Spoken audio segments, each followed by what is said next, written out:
Angle BAC is congruent to किस angle के है? अगर छोटी ट्रायंगल को देखा जाए तो BAD एंगल BAD। आप इसे इत्तेफाक करते हैं कि ये एंगल जो है, बड़ी ट्रायंगल देखें तो उसका ये वाला एंगल इस छोटी ट्रायंगल के इस एंगल के इक्वल है। अब इसे इत्तेफाक करते हैं, बोले ना? करते हैं। क्यों इत्तेफाक करते हैं? कॉमन है, अल्लाह के कॉमन है। क्या है? कॉमन नहीं। आप देखिए बड़ी ट्रायंगल देखें तो उसमें यही एंगल है। छोटी ट्रायंगल देखें तो उसमें भी यही एंगल हो गया कॉमन।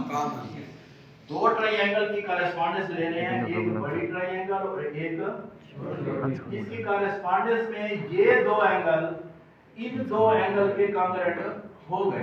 अब रह गया तीसरा एंगल, कौन सा? इस ट्रायंगल में हम इन दो एंगल का जिक्र कर चुके हैं, तो कौन सा एंगल रह गया? ये वाला। और बड़ी ट्रायंगल में कौन सा एंगल रह गया? ये वाला। अब आपने मुझे ये बताना है कि ये एंगल जो है ABD एंगल ABD और इधर का एंगल कौन सा बनता है? ACB angle ACB। क्या ये एंगल इस एंगल के इक्वल होगा या नहीं होगा? बोले होगा। क्यों होगा?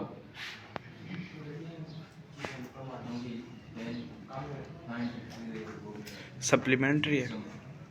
सप्लीमेंट्री सिमिलर काबिल जो भी है। है मुझे रीजन बताए ना। होगा।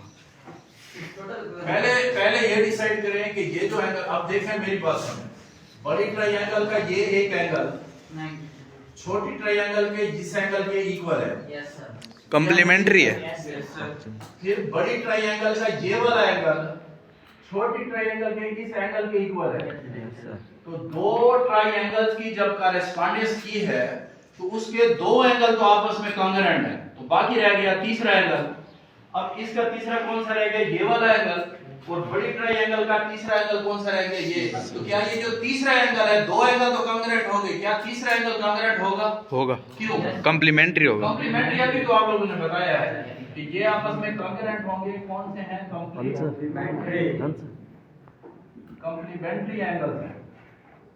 ये भी हम क्या कर रहे हैं, रफ स्केच आपको बता रहा हूं ताकि आप लोगों का कॉन्सेप्ट हो जाए। ये थोड़ी सी पेचीदा चीजें हैं, इतना मकसद प्रॉब्लम नहीं है कि अगर आप थोड़ा हाजिर दिमाग बैठे तो आपको आ जाएगा। मैंने ग्रेजुअली आप लोगों को समझाया है। पहले आपको एक ट्रायंगल, उसके साथ दूसरी ट्रायंगल और उसका सिमिलर का कॉन्सेप्ट बता दिया। फिर सिमिलर ट्रायंगल जब साबित हो जाए तो फिर मैंने आपको बताया है कि उनमें जो कॉरेस्पॉन्डिंग साइड्स होते हैं उनमें रेशो सेम होती है। फिर मैं आ गया दोबारा यहाँ पर कि एक ही ट्रायंगल के अंदर मैंने उसको उसकी तकसीम करके आपको एक दूसरी ट्रायंगल बना दी। फिर इस बड़ी ट्रायंगल की छोटी ट्रायंगल के साथ कॉरेस्पॉन्डेंस लेने के लिए मैंने आपको अलग इधर दो काम करके दिखाए। एक ट्रायंगल बड़ी इधर बनाई और छोटी इधर। उस वक्त आप लोगों ने मुझे बता दिया कि इस बड़ी ट्रायंगल के तीनों एंगल छोटी ट्रायंगल के तीनों एंगल के साथ कॉन्ग्रुएंट है, कॉरेस्पॉन्डिंग एंगल कॉन्ग्रुएंट बताए ना आप लोगों को। Yes sir.